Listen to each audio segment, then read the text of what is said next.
Okay, so Andre, let's kick it off, dude. Yeah. So I just read the Egregore, which the book Egregores, the occult entities that watch over human destiny, Yeah, by Mark hold it up for the Stavish. viewers. Hold it up so we can Yeah. see that.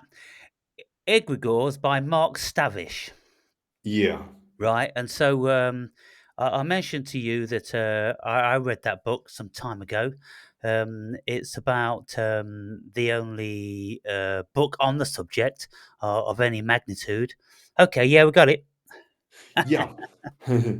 Yeah, I really like the concept of the egregore and so on, and how it really comes into many different things. And he also talks about the egregore in like Lovecraftian H.P. Lovecraft, the horror author, and so on. That it built like a cult circle around his work and so on. Yeah. And how also in a way that Napoleon Hill, the self-help author, Uh huh. uh, says something in um, that that refer to that. Well, while there's yeah, here I think it is the third mind, the coordination of knowledge and effort of two or more people who work toward a definite purpose in the spirit of harmony. No two minds ever come together without thereby creating a third invisible, intangible force which may be linked to the third mind, mastermind, Napoleon Hill, Think and Grow Rich. Link to the third mind. Yeah. So the energy that is built through one or two minds become a extra energy force there, so to speak. Yes. So there's something very metaphysical there. Yeah, and uh, it's a very enticing thought. Where I first read about this concept of the egregore was in your book, Closer to God. And so on, and also how you connected it to both the one Jung book and also Rupert Sheldrake and so on, the Yes. morphic resonance. Yeah. Well, for the benefit of the viewers, if we just explain what this egregore thing is, Yeah. um, I think it came out of the East, didn't it? This concept. Egregore, I think it means watcher, and it came out of the Book of Enoch, I think. Right. Yeah, Yeah, because the Nephilim were supposed to be the Watchers. yeah, Um, these aliens that came to Earth copulated with human beings, created yeah, giants, yeah, and then because the giants went rogue, apparently, then God sent the flood to destroy all of those and the whole of humanity because they were corrupt also. But yeah, okay, so the egregore thing is a manifestation of energy. And so, why I found it so fascinating is because I was looking for something that we could equate to people like Jesus. Because I had this experience where something telepathically spoke to me. I saw Jesus in that tapestry over there, and then I had this religious experience, which I wrote about in the book, and almost the exact same experience was written about in the American psychologist. Oh goodness me, what's his name? The American psychologist. William James. Yeah.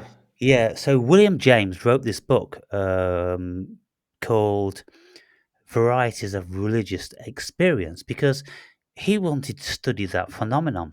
And he consulted a very, very respected book, which was also a collection of these experiences through the period of 100 years or so from very respected people of the time, chaplains and, people like that. And so within that book, there was an experience which almost was exactly the same as mine, whereby the body had a reaction and something entered into it, and it was like 100 orgasms. It was like a massive hit of DMT, because when we take DMT, we get a blast of serotonin, and we feel in a state of ecstasy. But this experience, it was like taking DMT, and also at the same time, like the onset of an out of body experience. Because when we have an out of body experience, we have the vibrations in our body, and that's like waves. It's like waves of electricity, ooh, going up and down your body, up and down your body. You're trembling and you're shaking, and you're vibrating to such an extent, and then the body slowly leaves. And as soon as the body, the astral being leaves the body, there's absolute stillness and the vibration stops.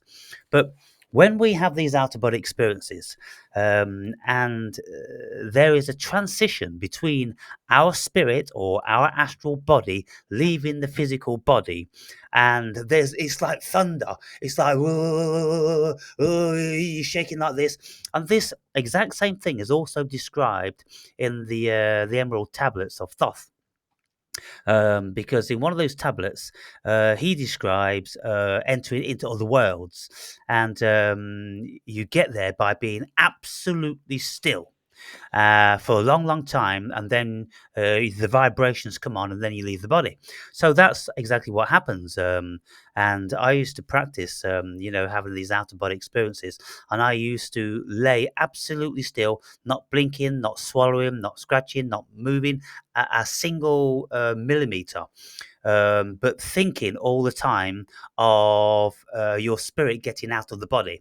Um, just getting up out of the bed and going to do things as you normally would. You create things in your mind's eye of scenarios of you leaving the body, only your body's actually in bed. So when you do that, over time, your consciousness creates an experience that leaves the body, and this is the astral body.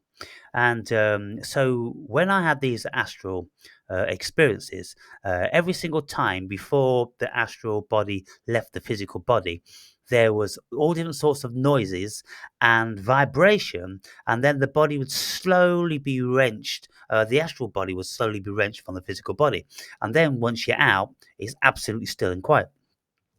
Now, when I had this spiritual experience, uh, I saw Jesus' face in that tapestry over there, very, very clear. And I heard some voice. It wasn't anybody else's voice, it was a voice in my head, which told me if I want to find unconditional love, I have to go through him because he's the portal of unconditional love.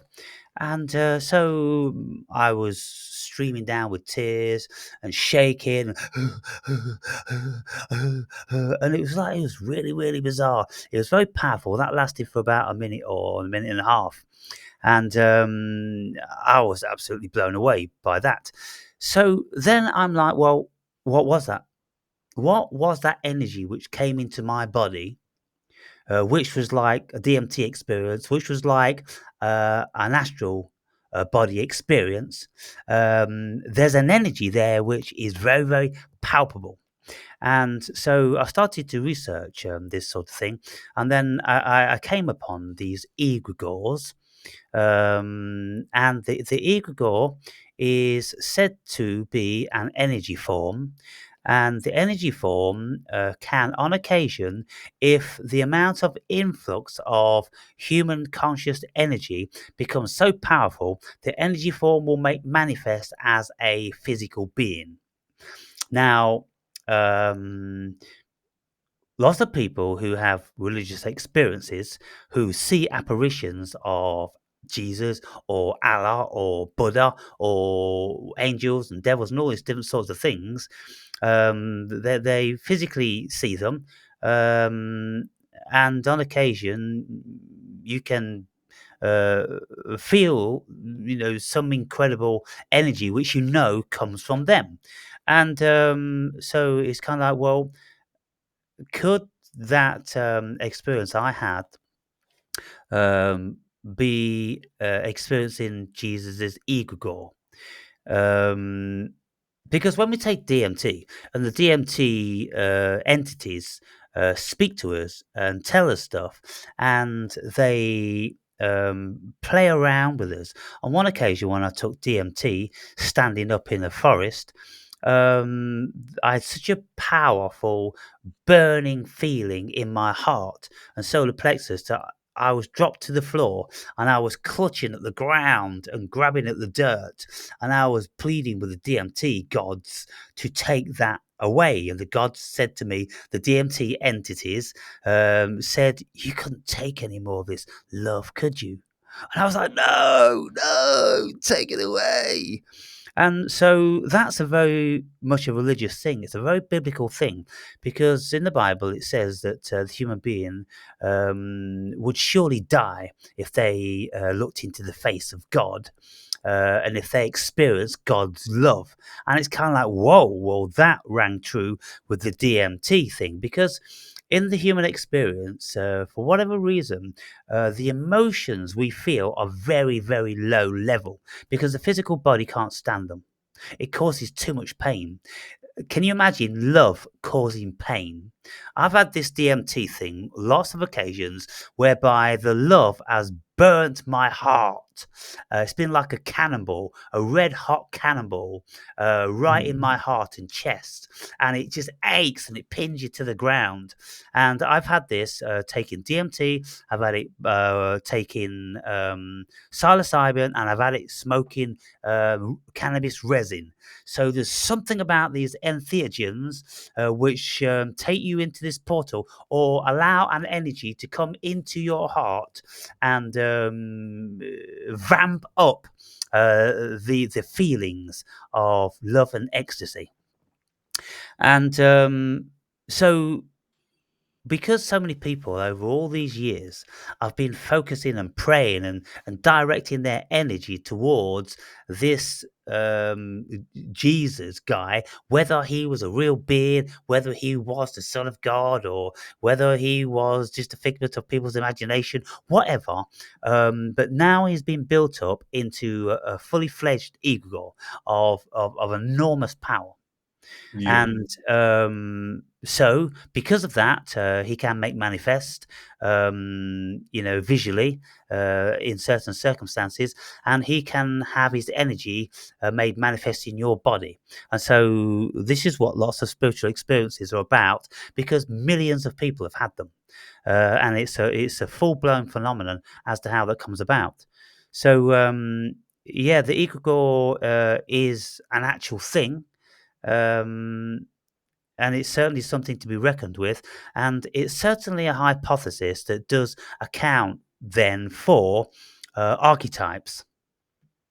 Yeah. Yeah, but at the same time, archetypes are something in between, like the mental and the spiritual, so to speak. while the egregore is more the energetic aspect mostly. Yeah, so let's have a look at what an archetype Yeah, is then. it's a psychical also, of course, because it comes from the psyche in a way. So Yeah, and we can be terrified by archetypes. We can be alleviated from terror. We can be helped. The stories about people on mountains, high up in the snowy mountains, on the point of dying, and they can't find the way because they're in a blizzard, and then they get guided by a spirit. There's an effigy of a spirit that guides them along, and I've yeah, read lots of accounts of this, and so yeah, I mean the archetypes. Well, gods an archetype, angels are, devils are, demons are, yeah, all those things are all archetypes, but they can tangibly make manifest in our bodies, and I've had the negative ones as well as the positive ones tangibly enter my body. And, you really have to delve deep for a rational explanation because this thing is supernatural. And, what are the rational explanations that our mind creates the energy itself?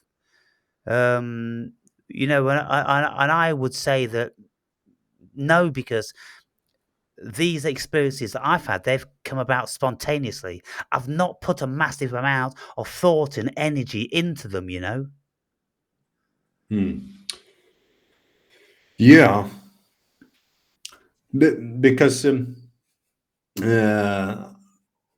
in this weekend I was at like a ritual higher up in the country as well, and Right. the people that are there have been doing that for 14 years every winter solstice. It's close to winter solstice, so they could have put it further ahead, but they keep on doing that for 14 years, and it is really amazing. Of course, it's a kind of darker kind of, not the light and love kind of spirituality. It is like a pagan in a way, So, what was the ritual exactly?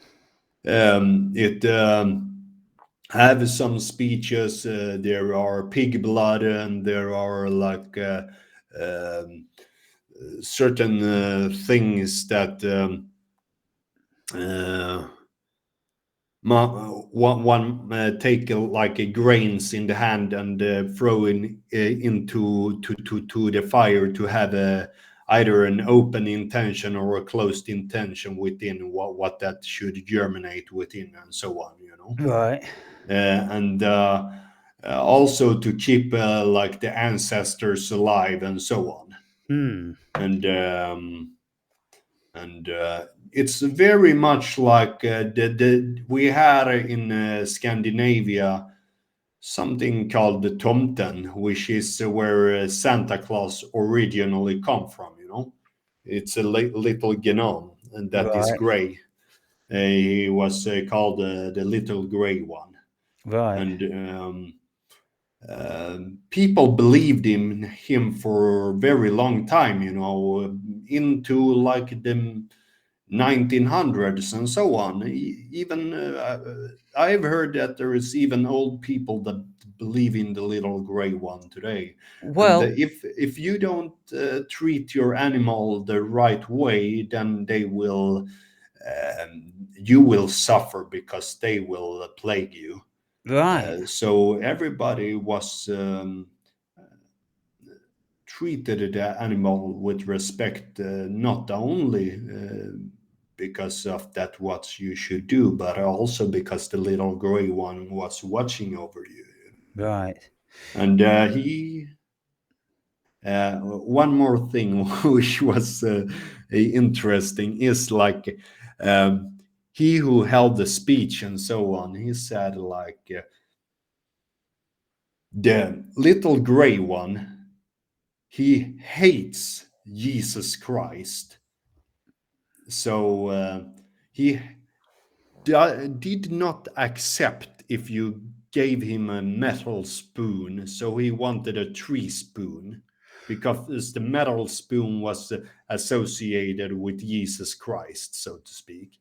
So Why? imagine that, because he was so old that even metal was a modernity to him, you know. Right. Yeah. Imagine having that while living in a Christian society, but still believing in the little gray one. You know, it's Yeah. like dissonance in between that. You know. Yeah. So, when we look like at archetypes or egregores or spirits, then the Green Man of the Northern Hemisphere, I think you get the Green Man sort of effigy and folklore in many places all over the world. It's not just to the Northern Hemisphere. I think it makes manifest in other cultures. Um, but primarily, the Green Man in the Northern Hemisphere is depicted with oak leaves all over his face and beard and everything. And whenever we take psilocybin or DMT or any entheogen, we can see faces and we feel these energies of pixies and elves and gnomes and ancient trees being alive and conscious. And we will very, very often come upon actual physical talking trees. Um, I've never seen a face talking in a tree. No. They've all spoken to me telepathically, but Yeah, same here. yeah, Paul, when he was on psilocybin, he said he stood in front of an oak tree for about 15 minutes having a conversation with a green man in the tree, and his mouth was moving and everything. Um, Mm. but even when we weren't taking any entheogens, we would very often see faces, animal faces, creatures, human faces, all different sorts of things in the natural environment. And when I was in a mountain, a wooded mountain in Tenerife, it was getting dusk and there was nobody there, and I hadn't seen anybody in hours and hours. And it was a very magical, enchanted wood with all these beards hanging down from the trees. I've mentioned this to you before. There's a certain tree which has yellow beards dangling from it, and I knew that there were pixies and elves and entities all around that ancient mountain forest. I felt them from the moment I got there, and they became more and more powerful as it got into the twilight. Mm. Yeah, and so we can see where all this folklore come from, because there is conscious spaces that we will enter if we are intuitive enough, we are susceptible enough, we are in touch with the land enough. Most certainly, I felt all different sorts of energies all over the world. I will feel the difference between a modern wood and an ancient wood. It's like chalk and cheese. The modern Yeah. wood very often has kind of like a sinister feel about it, whereas the older woods have a more benevolent and old gentlemanly type of energy. So when I was taking psilocybin and I'm up in my emerald forest, there are 500-year-old oaks in some of these woods, and then there are very modern pine trees in other woods. And when I went into the ancient oaks, all the old gentleman trees are greeting me. Oh, hello. How are you today? Oh, do come back and see us again. All this sort of thing. But when I went Mm. towards the wood with the modern pines, it just felt very sinister, and it was like it didn't even want me to go in. There was an energy field around which was repelling me, but I because I was on psilocybin, and I'm like, is that my paranoia or what's going on? So I forced myself to go in, but the feeling never went away. It was like a feeling you're not wanted here. This is a creepy wood. You best get the fuck out of here. And so we have to ask ourselves, what on earth is going on there? Yeah. There is something to different environments. I know a place uh, where we actually started our tribe, which is in a cottage in forest, you know. And there is not the purely light force coming from the nature all the time, you know. Yeah. But I do find it very interesting, and there certainly is things that can be experienced that maybe some people would shit their pants to experience if they are not prepared and so on. Yeah, Yes. but I think it's very interesting because around that area we certainly built our egregore very strongly because we've been there a lot. So going back to the egregore aspect again, in this book they talk about the egregores in the form of where Julius Vola talks about it in the Roman Empire, where as soon as they started to deviate from the principle of the Roman Empire egregore, then everything started to fall Right. incrementally as well. Yeah. Yeah. And how I look upon that is that, well, then we need to go back to that cottage and into that forest again and return to what the tribe was all about, because we're gone through a certain things lately, and we will keep on doing what we're doing because we learn a lot through doing that, even if we only are two right now, but we are the two first as well. So we're back to two, but there are like prospects in between.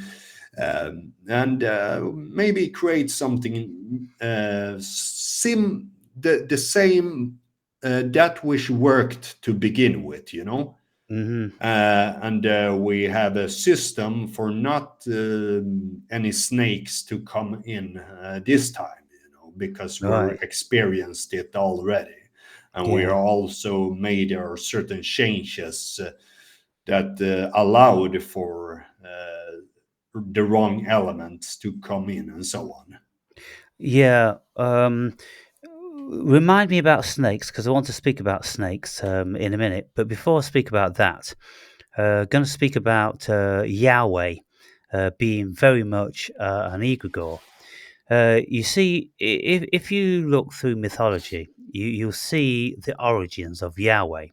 And Yahweh was a demiurge, just one of many gods. And this god wasn't particularly bright and he wasn't benevolent. He was a very jealous, malevolent god that Yeah. was always killing and murdering and, threatening and all that sort of stuff.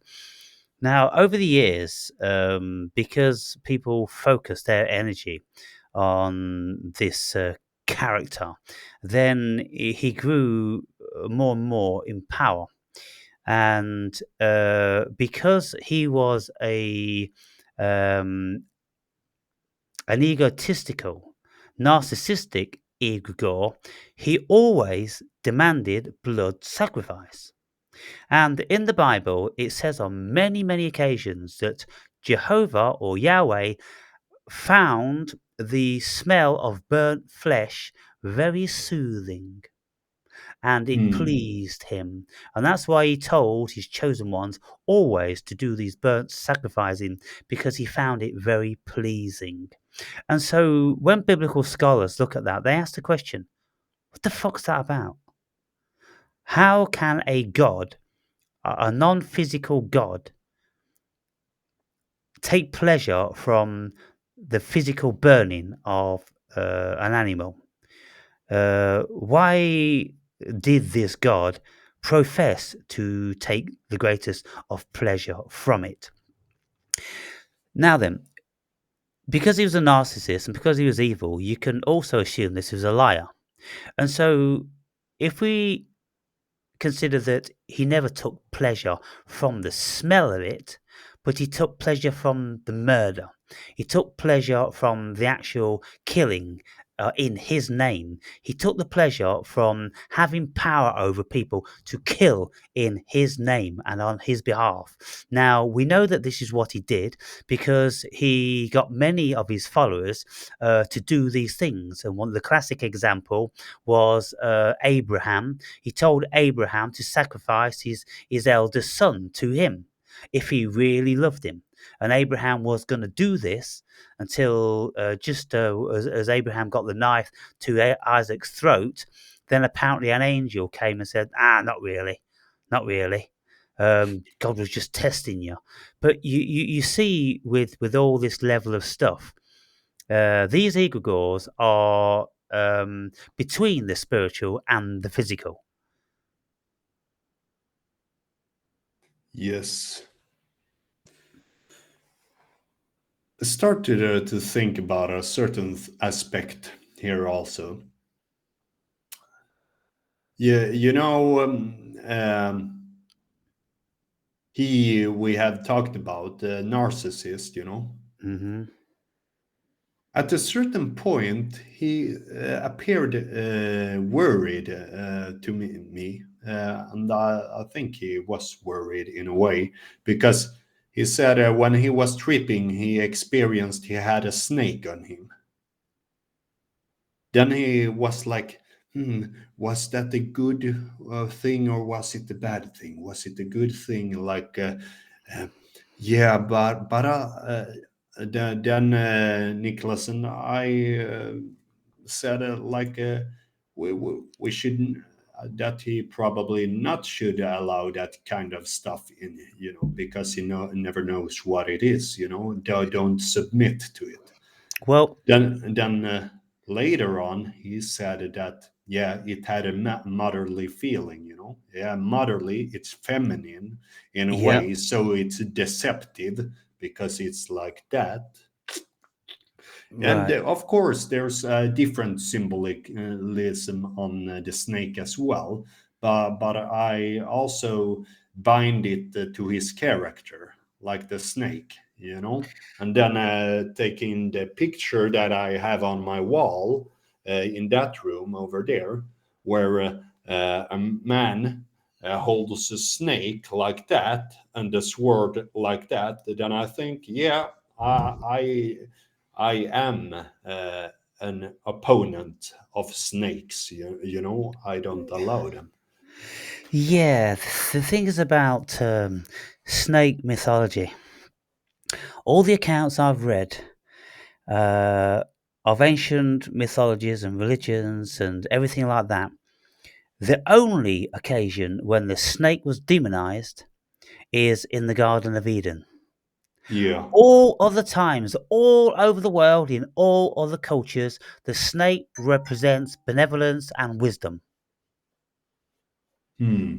Yeah. So, Yeah. this is what I'm saying about the Old Testament with Yahweh as an evil demiurge. He's Yeah. perverted everything. Everything is turned inside out. Everything is upside down. In the Garden of Eden, it says that Yahweh was the benevolent one and Satan, the serpent, was the evil one. But Satan, the serpent, gave the opportunity for Adam and Eve to gain wisdom and knowledge about life and the world instead of being kept in the dark, in ignorance, bound by Jehovah's wishes, wills, and threats. You see, so it seemed to me that the serpent was the wise one, was the benevolent one, was the mother, and saved Adam and Eve and mankind. Because if we didn't know the difference between right and wrong, what the fuck could we do? We couldn't do anything, could we?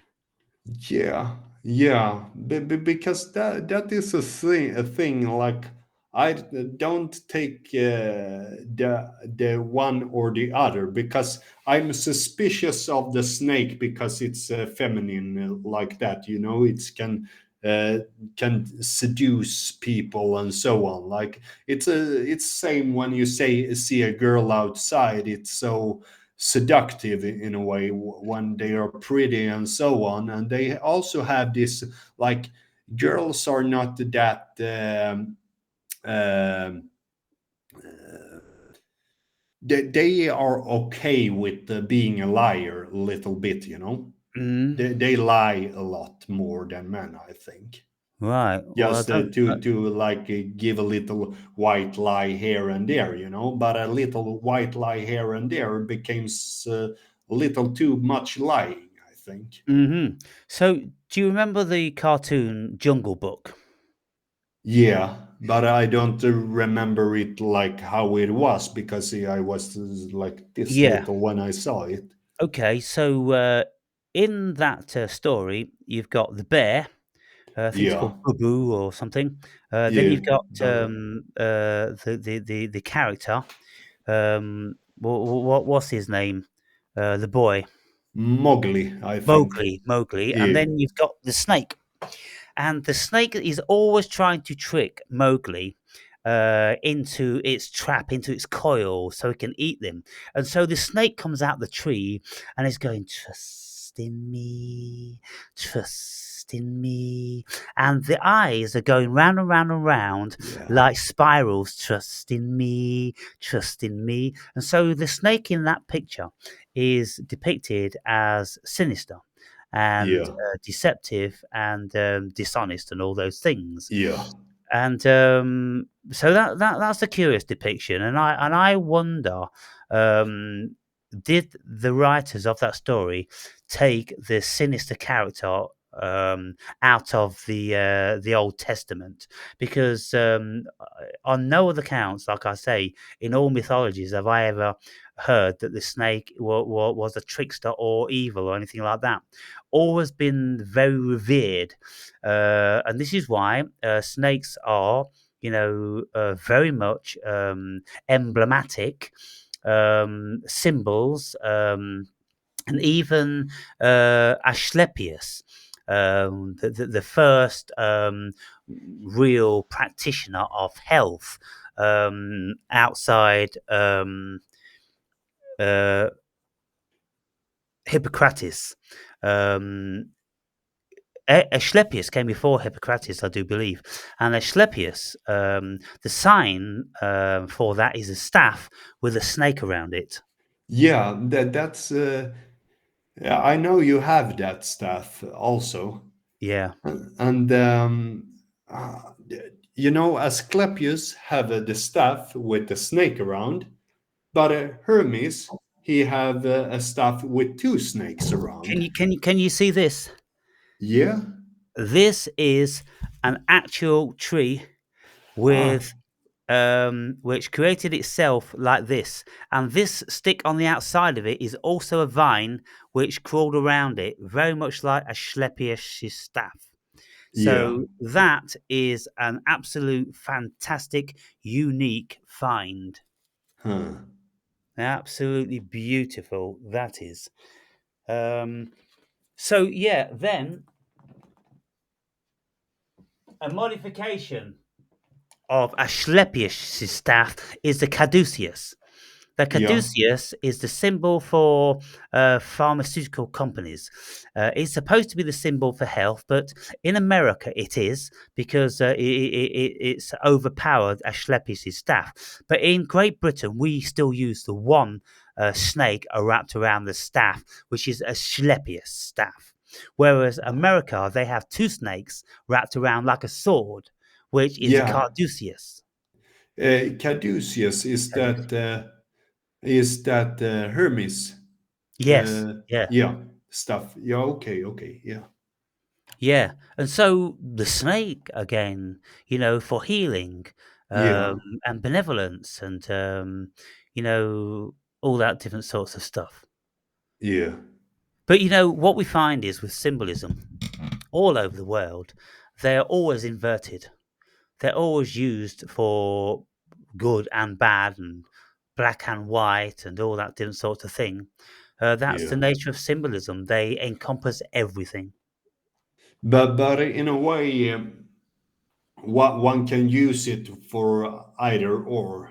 Then that's maybe more a disposition of the individual mind and so on. What do you Yeah, think that? yeah. Yeah, Well, it's like the pentagram. yeah, Depending on which way up it yeah, is indicative of so-called good or so-called bad. But if you look into Anton LaVey's Satanism, the yeah, school of Satanism, then all they describe about Satanism, it's just the lower human instincts of yeah, self-serving. It's not yeah, evil. It's just self-serving. It's doing everything for you instead of doing anything else for anybody. yeah. Like might is right. Yeah, Yeah, yeah, very, very Julius Evolian. It's all that sort of thing. Um, and So yeah, I mean, there's just so many misconceptions. There's so much bad information um, about all of this mythological stuff. And when we look into the Old Testament and we look where Satan derives from, well, Satan was the most beautiful and respected of God's angels who sat yeah, on his right side. So he was very, very important. And so, effectively, look, Satan is God's polar opposite yeah, because he was never separate. He was never a separate entity. And we can see that he wasn't a separate entity because when we listen to the book of Job, Satan says to God, "You see that guy, Job? You think he's a good old boy and he does everything for you and he worships the ground you walk upon. But I think that if I send a few catastrophes his way, he'll very quickly be cursing you." And God said, "Ha ha, not my good old boy Job." And so they shook hands on that. And then Satan had his way. And indeed, Job was cursing God. Um, but you see, if Satan and who Satan just means contester, yeah, Satan and God, if they were with such close relationships that they could have a bet together and shake hands on it, well, yeah, it seems like they're very good friends, if you ask me, yeah. and they're not arch enemies. It's like in also like in Buddhism, even the demon of death and the highest god Brahman are conspiring towards Buddha to not transcend the world, so to speak, because even those are bound to like this realm, so to speak. So Yeah, they and conspire together Yeah, against and him. like Shiva is the destroyer and the creator, and Yeah, so everything it's all yin and yang. It's Chinese philosophy. It's all yin and yang, and the circle encompasses everything. And yeah, when we look at why is all mythology like that? Because all mythology comes out of the human brain, and the human brain has two separate hemispheres that think independently. So we're always going to be creating pros and cons for everything, and we should always have the ability to be able to think between right and wrong. Albeit we don't always have that ability. There are sociopaths, there are psychopaths, there are narcissists who don't think about benevolence, they only think about malevolence. But if you are a level person, Yeah. balanced. If you are balanced, if you have cosmic balance, then you are balancing good and bad. And it's like the McCartney and Michael Jackson song. There's good and bad in everyone. So good and bad in everyone, and there's the yin and yang in everyone. And Yeah. so what we've done, we've invented the evil sides of our animalistic nature. And when Yeah. we create symbols like the devil, then or any monsters or demons, they're very often anthropomorphized animals. They're half man, half animal. And it's like Satan. Satan stands on two legs. He's got two arms, and he's got a cock and a pussy. But he's got horns and he's got fangs. Very much, the most fearsome assets of animals: claws, fangs, horns. These are things that could cause human beings great danger and great injury. And so Yeah. these evil entities always have those. They are very pronounced negative facets of the human being. Hmm. Yeah. Hmm. There's also often so many things I can pop up in my mind. Hmm. Um, maybe I go off topic as well. Yeah, go off topic. I mean, we've done a bit on egregores, we've done a bit on symbolisms, we've done a bit on snakes, we've done a bit on angels and demons and all this sort of thing. We're speaking very mythologically, very metaphysically, symbolically, because this is what the human being is deeply rooted in. This is where everything comes out. And Hmm. it's still very, very, very much pronounced today, because every time there is something going on, like the opening of CERN or the opening of the Olympics or something major like that, there's all this ancient mythological symbolism involved, and Yeah. nobody seems to know where the fuck that stuff came from. Who wrote that? Who commissioned that? Who choreographed all this stuff with these ghosts and ghouls and demons? Why is the goat always so very, very prominent in all of this stuff? I mean, lots of people, I think, misinterpret the goat for Satan, but the goat's Pan. The goat is the god of nature. That's Yeah. Pan.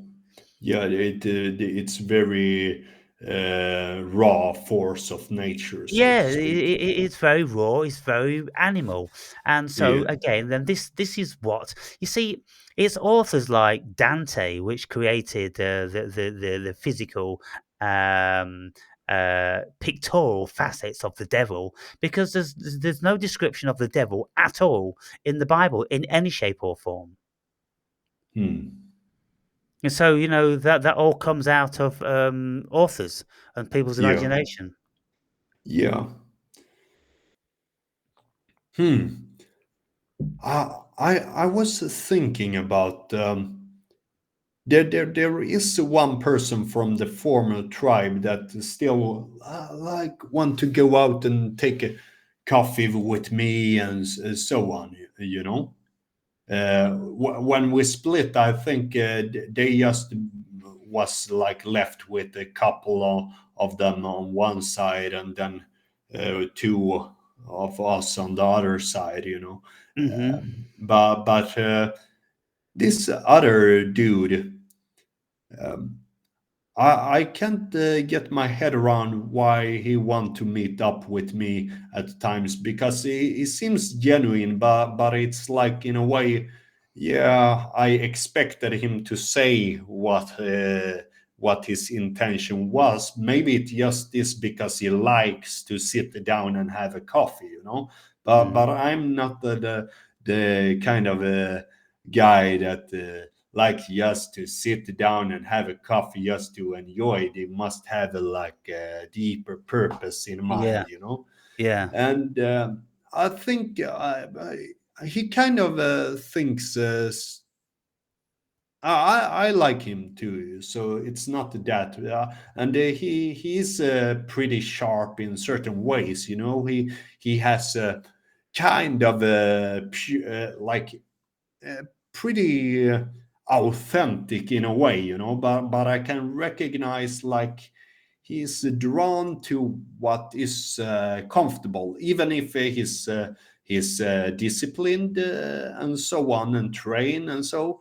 He often talk about I find this enjoyable. You know, I often don't do things because they are enjoyable, and I can't get my head around that because, yeah, the enjoyable things comes on the way, but I don't do it because it's enjoyable. I do it because I do it. It's more like what how I am. You know. Yeah, I mean, like you say, if somebody invites you for a social event, like going to a cafe to have a coffee and a little bit of a chat, well, there are many people which would find just to be with somebody and talk about the weather enjoyable Yeah. because they like social interaction. They don't like being alone. It gives them something to do. It maybe fills them filled with purpose, and it may help them feel liked or things like that. But if somebody asked me to go for a coffee, um, if they're going to be talking about the weather, then I'm going to be leaving pretty quick. Yeah. You know, Yeah. very much like you, there needs to be a purpose to keep me there because I don't find just sitting down and having coffee to be a social event. I consider that to be a waste of my time. Yeah. Yeah. But he liked to talk about spiritual stuff and so on as well, Right. you know. Mm. So it is like, but as soon as I like, well, he asked what I thought about how it's going with humanity and so on, and he said that he thinks that. People will get more and more enlightened. And I said, no, I don't think so. Uh, I'm not saying you're wrong about it, but I don't think so because most people don't think, and that's not likely. How it's going with all this AI stuff and so on, that will go to the extent where people will change different body parts and so on. And when they have changed the arm, well, let's change the legs. Let's change that. Let's have a chip here. Let's take out the brain, and then you're not even a human being anymore. But to him, it was like, but do you really think it will go that far? Yeah, of course. I mean, the snowball has started rolling too long ago to even be able Yeah, to stop that, you know? yeah. So, There's to no certainly believe, no turning back. There's no holds barred. There is no realm that the human being will not go into because it's just there, and we're inquisitive and we're going to do it. And I'm absolutely a believer that they're already doing many, many things in deep underground bunkers and private places. They're doing all different sorts of experiments on animals and human beings and genetics, without a shadow of a doubt. yeah, But as far as the human being becoming more enlightened, there's no evidence of that at all. Because when we look back through history, you see that thousands of years ago, there were only a very, very few people who were so called enlightened. And today, there is only very, very few people the same. And so you can see nothing's changed. And in the old days, you'd get thousands and thousands of people working to build, massive complexes, pyramids, and all this different sort of stuff, just to put food in their bellies. Whilst you've got priests and kings and all that different sort of thing, taking entheogens and learning about the spiritual world. And there's a purpose why they are commissioning these massive monuments. There's a massive reason behind it all that the layperson has no idea of. And I think it's always been the case. Yeah. And we can look now at the mass influx of information. And my channel is a living testimony that people aren't waking up.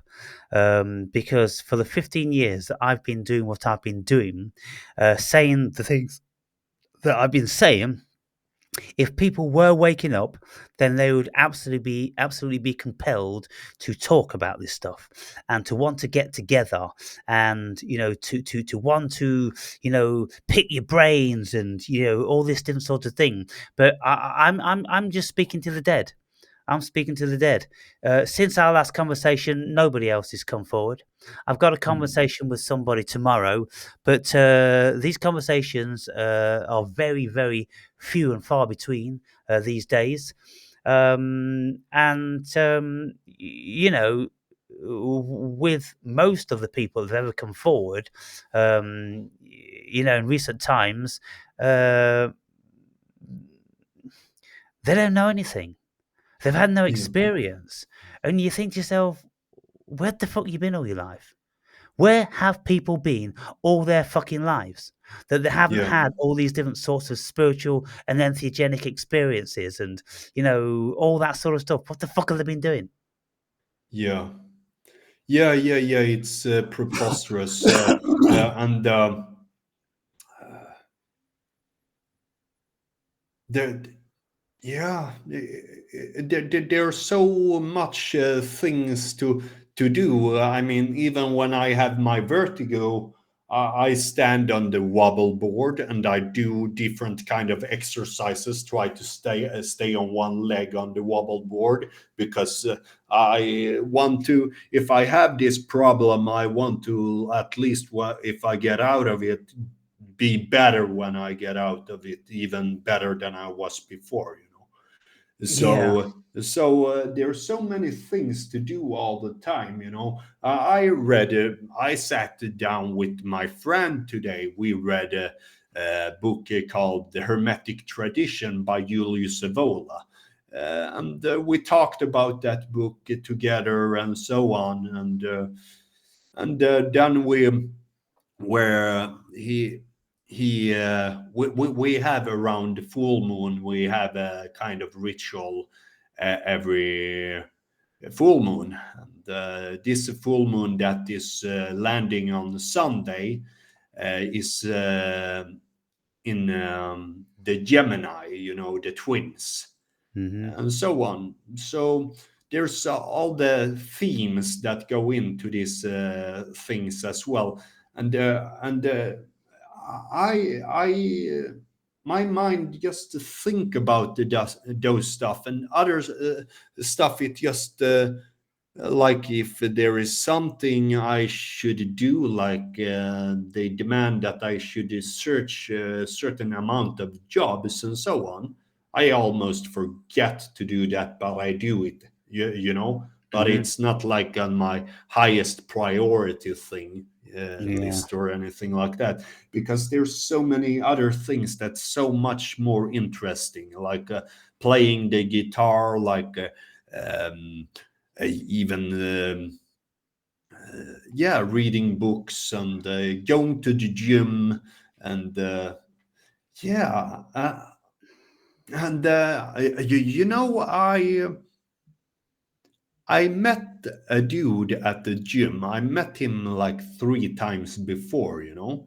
It seems like people are kind of very lonely. And yeah, that's no news that the modern man is very lonely, and as soon as somebody come along like me or something like that, they think, oh, here's somebody I can be with or something. But I'm Mhm. very picky, you know.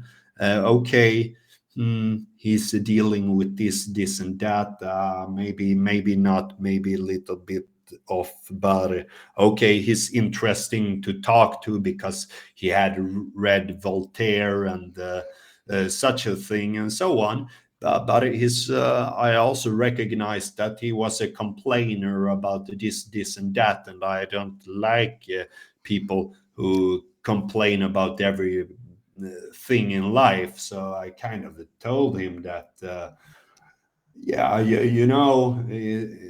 you, one can stand in their suffering. Life is suffering, so stand in your own fire instead of letting it burn out, instead of look at it, yeah.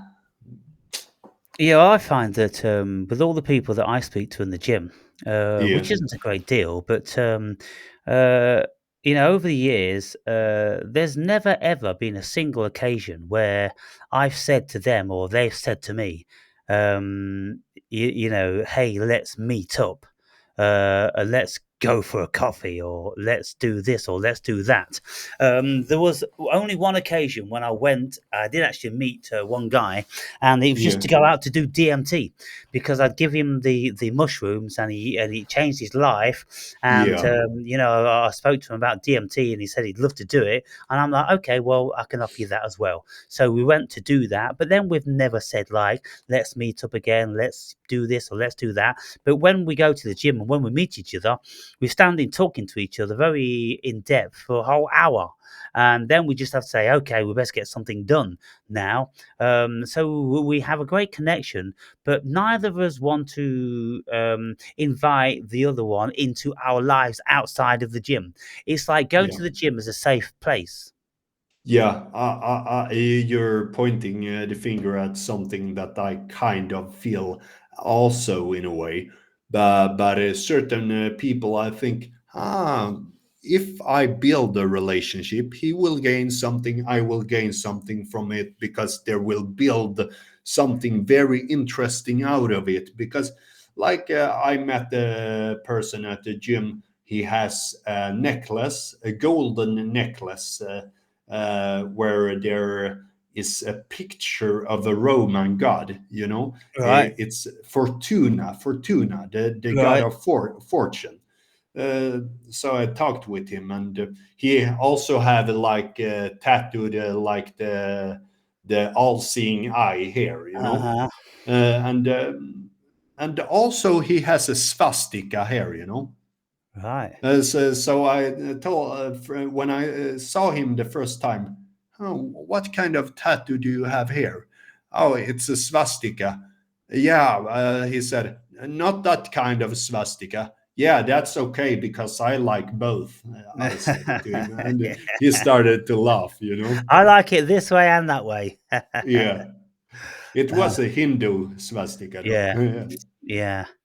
Yeah, so mm, I mean, you see, when we spend a lot of time on the internet, and I spend an awesome amount of time watching people, um, you see people that are learned. You see them who are bright and spiritual and awake and this that, and the other, and they're doing their thing and they're getting on great. But they're lone sharks. They're out there on their own, and you don't see many who are constantly talking to like-minded people simply because there aren't any. The closest that I found are people like Michael Tsarian. You know Michael Tsarian? I recognize the name. Yeah, so he's an Irish guy, and he's big into ancient paganism and mythology, and all these different sorts of spiritual stuff and ancient tribes and all that different sort of stuff. And if you listen to his videos, then they're talking really deep, and the people that he speaks to are the sort of people that have read 10,000 books. I was listening to him in conversation with a guy that apparently I think spent about 16 years in prison, or maybe 21 years in prison. And he read and he read and he read and he read and he read. And his walls are absolutely covered in books. And these sort of people can hold a good conversation, because Yeah. there's very little that you can talk about that they don't know, because they've covered all that ground in such Yeah. depth. Those people are very, very rare. And so, it's kind of like, I look across the board and I ask myself, well, who could I go and have a conversation with? And, the sort of people that, I could have a good conversation with wouldn't want a conversation with me. They'd look at my channel, they'd look at my views, and they'd go, "Well, why would I want to speak to him? Why would I want to waste my time? He doesn't have 5 million viewers." And so I'm pretty sure that that's how it is, because whenever I see people mixing, it's always kind of like-minded people, like status, And when you've got the Jordan Petersons, the Sam Harris, and all these other sort of people, they're all fucking very, very wealthy. They've all written books. They've all got PhDs, and they're all in the same circle. You don't ever see them speaking to a person like you or I. It Yeah. just doesn't work like that. And so, people like, us, who are well read and experienced, where do we go to have these sort of conversations? And there may be viewers going, "Oh, there's loads of people like that around, Aaron." Well, in 15 years, I fucking hardly met any of them. So I rest my case on that. And in this last 3 years, since I've been speaking in this level that I've been speaking at now, I can barely get anyone to come to speak with me. And so I think that just speaks volumes. Yeah. Yeah. It's a very peculiar. My friend, he said that from the day he started to travel at this path, he knew that it is a lonely path, and the more he look into stuff, the further away he will get from all other people. Yeah. Um, so it's almost like, yeah, it would be interesting to be with other people if I just was a lower bracket of mind or something. Yes. Let me just go and get a book a minute, Andre. Yeah.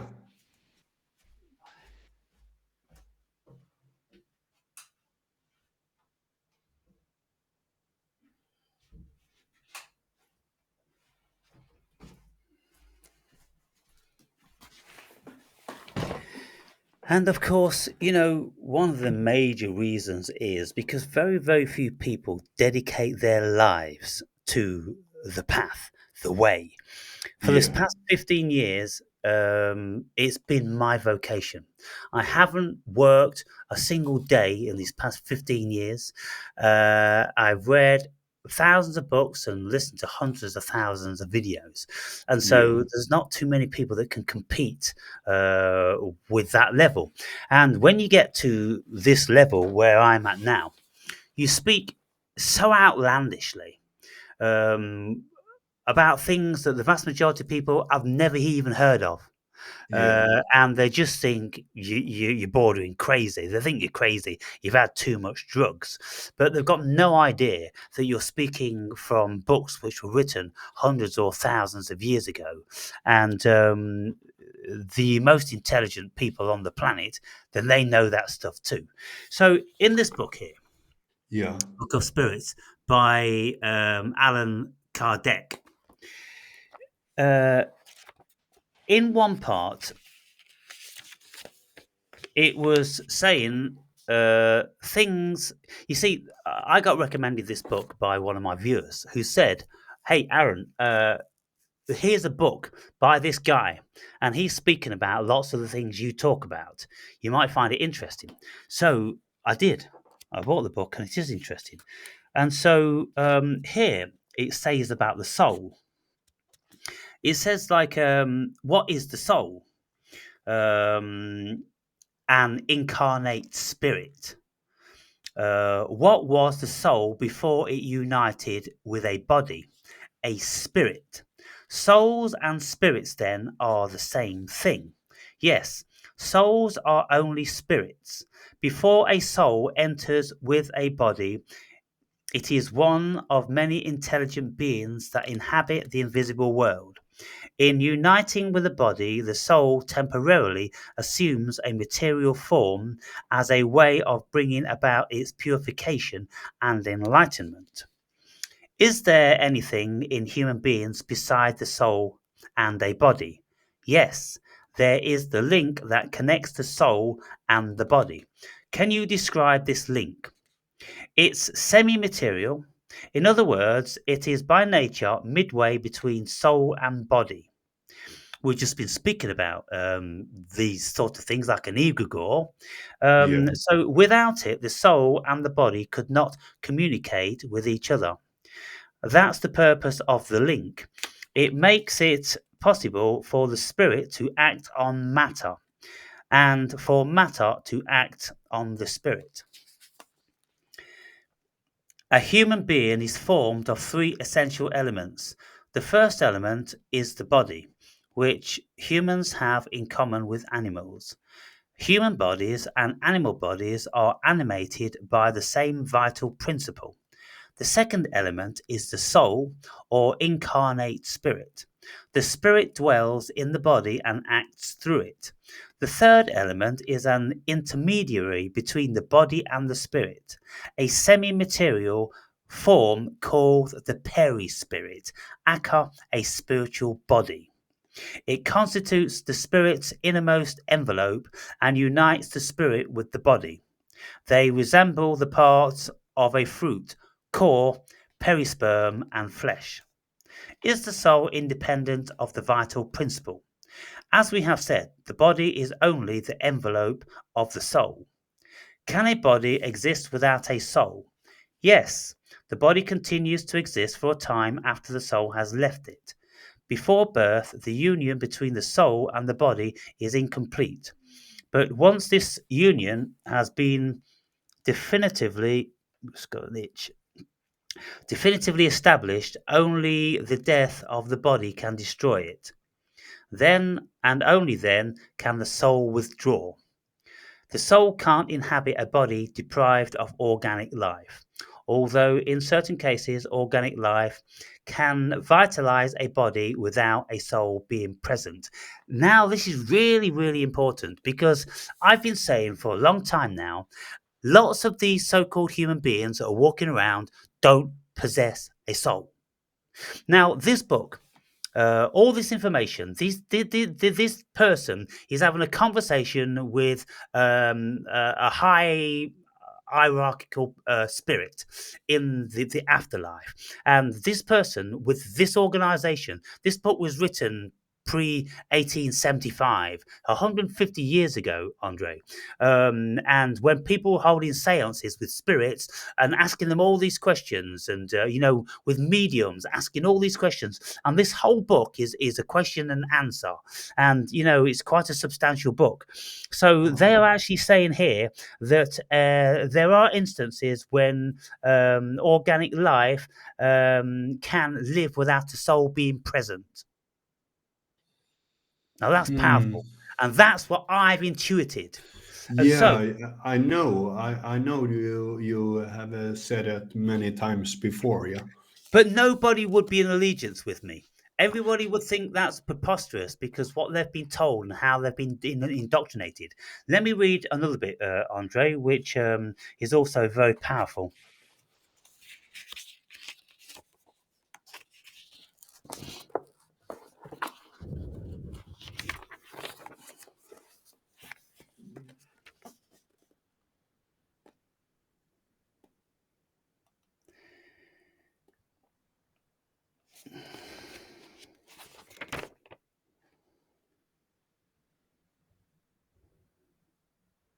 Okay, I can't find the exact bit, so I'm just going to read it through until I come upon it. Yeah. It says moral and intellectual qualities. Where do good and bad humans' qualities come from? From the spirit who incarnated in the person. The purer the spirit is, the more inclined to goodness a person will be. So, is a good person the incarnation of a good spirit, and a cruel person the incarnation of a bad spirit? Yes, but you should say of an imperfect spirit. Mm. Otherwise, it will be seen that there are spirits who will always be bad, devils as you call them. When a sly, foolish spirit incarnates in a person, what kind of character will that person have? The person will be irresponsible, deceitful, and sometimes mischievous. Do spirits have any feelings or appetites that we don't? No. If they did, they would communicate them to you. It is only one spirit that gives a person both moral and intellectual qualities. Certainly, it is the same. You do not have two spirits in you. Now, then, this is the bit where I'm coming to. Intelligence obviously indicates advancement. So, why are some very smart people also morally corrupt? Because the spirit incarnated in the person has underdeveloped ethical principles. Also, the person tends to give in to the influence of other, even less evolved spirits. Spirits progress very slowly, and they don't progress simultaneously in all directions. During one lifetime, a spirit may advance intellectually, during another another morally. Now, what this whole book is saying, they're speaking about the spirits, but from what I've read so far, it is that the spirit is identical to the human being, only they don't have a physical body unless they come into one. But when the body dies, the spirit goes back into the spirit world and it remembers all of its incarnations. But when it comes back into the body, it forgets them all and it is acting entirely on what it actually is. So, like it says, you can be malevolent spirits, you can be benevolent, because these are lower, less evolved spirits. And Yeah. so, when we hear people saying, "Oh, that's an old soul," or "That's an evil spirit," and this, that, and the other, well, this is what this says. You know, this says this very, very thoroughly and precisely.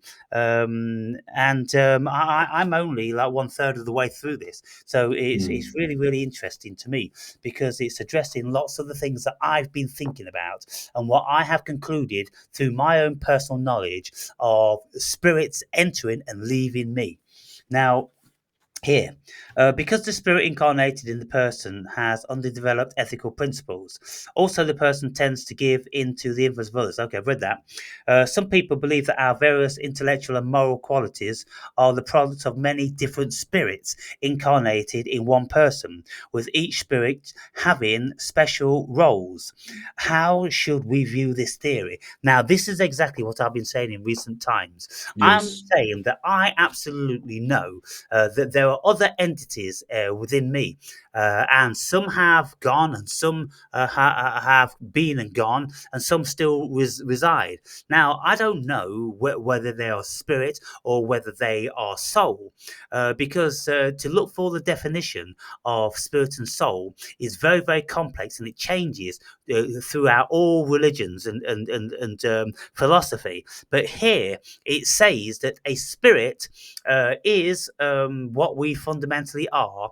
And when the spirit enters the body, it becomes a soul because it mixes with this perispirit, which then can act upon the body. Because how can spirit act upon physical matter? And this is one of the greatest conundrums. Well, it's the greatest conundrum with consciousness. It's called the hard problem of consciousness. This is the old David Chalmers thing, the philosopher. He says, look, we don't know how spirit can act on physical matter. But what I say about that is, I say, well, why don't you just listen to quantum fucking physicists then, you idiots? Because there is no physical matter. Physical matter is an illusion. So there is no physical form here. So therefore, the only thing that's going on here is spirit. Only we are deluded into thinking it's physical. But when we ask Yeah. our quantum physicists, is there any physical matter here? They say, no, absolutely not. We cannot find it. So, really, really powerful. I'm getting to the good bit now. So, what it says here, what I disagree with is this. It says its absurdity becomes clear the moment you give it serious thought. Now, the absurdity is the question that's just been asked. Some people believe that our various intellectual and moral qualities are the product of many different spirits incarnated in one person, with which spirit having some special role. How should we view this theory? And it said, well, it's absurd. So, in its absurdity, becomes clear the moment you give it serious thought. Each spirit is destined to possess all possible aptitudes, but by progress, it must possess one soul and unitary will. If a person were an amalgam of different spirits, like a conglomerate of different spirits, a unity will. A unity the drive wouldn't be possible. Now, that's perfect what it just says. It says if there were many spirits within you, you couldn't have a unity of will. I don't have a unity of will. I have many varying wills, and many Yeah. people have many varying wills.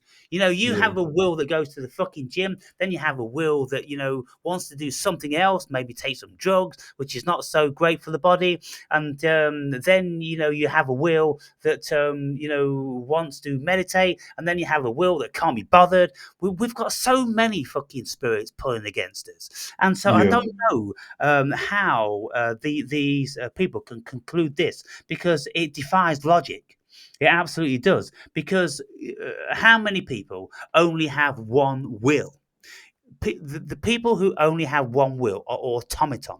They're the Yeah. ones that don't have an internal dialogue or internal monologue. They don't have this voice. They just take their instruction from the environment. So Yeah. those are the people that I would say don't even have a soul. They don't have a driving essence. They don't have the voice inside their head. So how can they have a fucking soul? You know what I'm saying? They're automaton. They Yeah. haven't spoken about that yet. So I'm fucking several stages ahead of even these so far. Yeah. Maybe I'm going to be wrong later. Maybe they're going to address it. Yeah. And so uh, and the spirit would have no individuality since at the death of the body all the spirits would fly off in different directions like birds escaping from a cage. Well, so what? Look, what you're saying here is, well, there can't be many spirits because, upon death, well, they're all going to be scattered in their own way, like birds flying from a cage. Well, no, they just go back to the exact same fucking place as one spirit would. It's like instead of getting a taxi, you get a fucking bus. You know Mm. what I'm saying? So the Yeah. objection that they're putting forward doesn't make sense and it's not rational. Hmm. So let me see what else it says. Okay, humans often complain of not understanding certain things, and yet how clever you are in multiplying difficulties. Even though the simplest and most natural explanations are right before you. This view is just another instance of the way you often mistake effects for causes. It's like the pagan view of God. The pagans believed in the existence of as many gods as there were observed phenomena in the universe. But even among pagans, the more sensible ones saw in those phenomena only a variety of effects caused by the same god. Now, the thing is about this book, Andre, it is written evidently by a Christian or Yeah. by a Jew. Mm. It doesn't say, but it's monotheism. It's written by a monotheist. Let's just say that, Yeah. and it's discounting the pagan myths or beliefs because Yeah. it's caught in the doctrine of its own imprisonment. And so they believe in one spirit from God entering and becoming a soul. In the Bible, when bad spirits are in people, uh, when Jesus says, stand beside him, Satan, or leave his body, you demon. The demons will speak back to Jesus and they'll say, we are legion. So even in the Bible, it says that it is possible for many spirits to possess one body. So Yeah. this has got it wrong, and they should have known better. Yeah. Yeah. Hmm. Let me just continue just this last bit. On this subject, the physical and spiritual realms offer us several comparisons. For instance, in previous eras, when our attention was focused exclusively on the physical appearance of natural phenomena, we believed in the existence of many kinds of matter. Today, we understand that all these phenomena, vary as they might appear, are actually the result of changes in a single elementary form or of matter. Likewise, the range of human abilities is a manifestation of one cause. Now, what it says here, it says, today we understand that all these phenomena, varied as they might appear, are actually a result of changes in the single elementary form of matter. Now, this was written in 1875. Quantum physicists never even made manifest before then. Science No. as we know it didn't make manifest. And so they didn't know what they're talking about in relation to the varying facets of matter. They're saying that matter's matter and it's all the same. Well, I mean, is it? If we want to look at all different sorts of energy forms, egregores and negative spirits, positive spirits. What actually do they consist of? They have to consist of something, Andre, because they can retain memory of experience and that sort of thing. And Yeah. so, how does one retain experience if there's no matter there? That's a question that I don't know how we can answer because we don't know what consciousness is. So I'm going to keep open minded about that. You can compare the human being to a pipe organ, like bagpipes. Yeah. It produces many different kinds of sounds using the same air. So it's saying here then, well, look, just because you have an angry part of your personality, and then you have a loving one, and then you have one that likes to, bird watch, and then you have another one that likes to, do all different sorts of stuff. Well, it's just like wind coming out of a bagpipe. It's just a different tone, but it's the same air. And so, well, I'm not in agreement with that. Um, Hmm. in other words, there are not as many different kinds of air as there are sounds. Furthermore, if several spirits animated each person, every time someone acquired or lost an aptitude or tendency, it would be because a spirit was entering or leaving the person's body. Exactly. That's exactly what I've said. Because it is exactly like that. Like when I'm saying my sense of adventure spirit, that's gone now. I knew Yeah. when it was here because it took me all around the fucking world. Now it's Yeah. gone. Yeah. Or when one changes the personality just when meeting a certain person and Yeah, so on. schizophrenics or Yeah. multiple personality disorder, this sort of thing. Let Yeah. me just finish this paragraph. But that would mean that the spirit lacked individuality and consequently responsibility. Fortunately, a manifestation of spirits who have demonstrated their personality and identity have conclusively disproved theory of multiple spirits. Now, what it's saying here is spirits that they have spoken to who have credibility in their eyes have discounted multiple spirits. Well, I don't know whether that is a bias speaking from a monotheistic perspective, Yeah. or whether there's something that I'm not grasping. But what I will most certainly testify to is that if energies are spirits, which they very, very do appear to be. For instance, look, if we both drank 2 bottles of whiskey, then that spirit would enter our bodies and we would become monsters without a shadow of a doubt. Yeah. And that monster isn't within our body at this moment in time, because if it was, then we'd be exhibiting it. But Yeah. when we drink that spirit, when that spirit enters us and then we act out monstrous things, then we could only suppose that a spirit of negative energy entered into us and, created something. Let me just go and get a drink, Andre. Yeah. The yeah. Okay. Okay.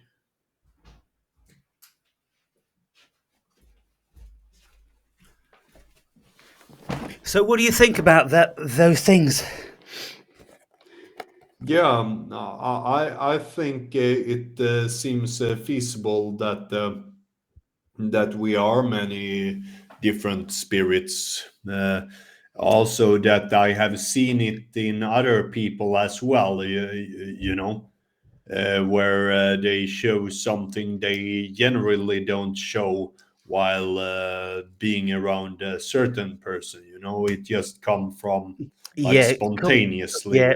How many times have we seen in our lives that a monster comes out of someone, Yeah, and you can see their whole demeanor and their energy completely changed, like they're possessed? And yeah, so, yeah, look, we can read a great deal of compelling stuff. And, I'm open minded to everything that this book says.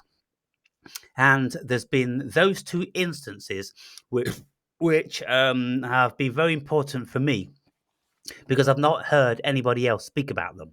And so to no, read it in this book written all that time ago, you see, I've got the yeah, greatest of respect for books written a long time ago because they've not been polluted and fucked around with like everything has been today. yeah, yeah. Because today they many authors try to make it a bit easier digestible and water it down a bit just Yeah, and they're really trying to for the sell masses. something, Yeah, But here, when people wrote, from my experience anyway, hundreds of years ago, um, there was much more etiquette. There was much more of a drive for truth and honesty. yeah, But now everything's so wishy washy and flimsy, and you know, people just don't mind about mixing fiction with fact. And how many books have we read of modern times where they just no, it just gets too unbelievable because yeah, become sensationalized. It's been perverted. yeah. And it's like this whole self-help scene and all that kind of stuff where they I mean the authors of many self-help books and so on themselves have often probably read Nietzsche and so on, but to get it out to the masses they need to do something easier. Yeah. And so the thing is that what I've always done is that I've read so prolifically because I'm looking for things that give an answer to my experience. Yeah. and you have to read an enormous amount of stuff to put those pieces together. But when pieces come together, like my Jesus experience, I read almost word for word the experience that I was having in an account from 200 years ago, Yeah.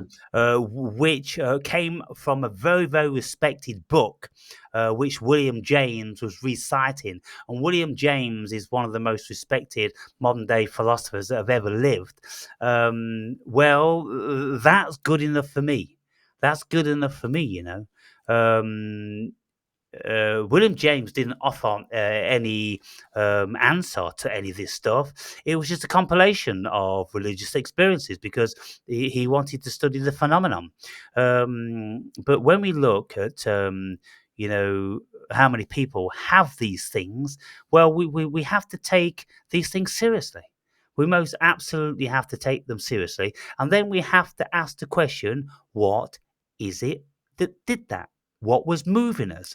And then when we read books like this, we go, oh, it's spirits or souls or demons or fucking angels. And then when you look further into all of those manifestations, then you come upon, oh, it's egregores, it's energy forms, it's thought forms. And you go, wow, astral beings, all different sorts of fucking things, you know? Yeah. Wow.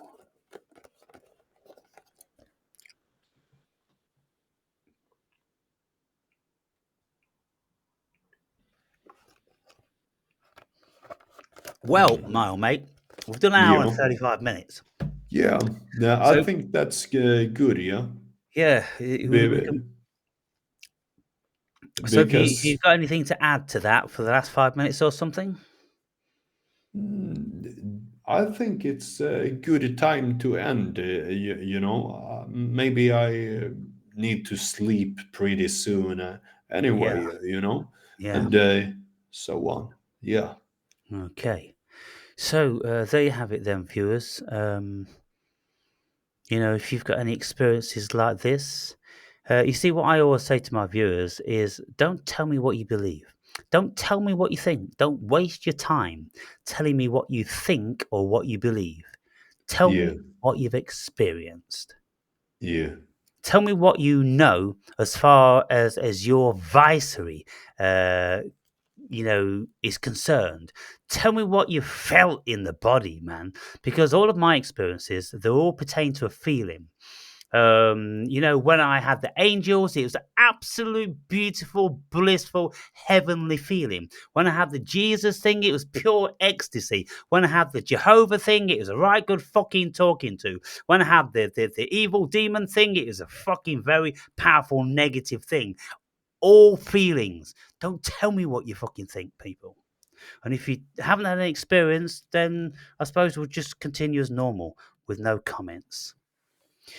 All right, mate. Well, another powerful conversation as far as I'm concerned. You're frozen. Are you still there? Hmm. Yeah.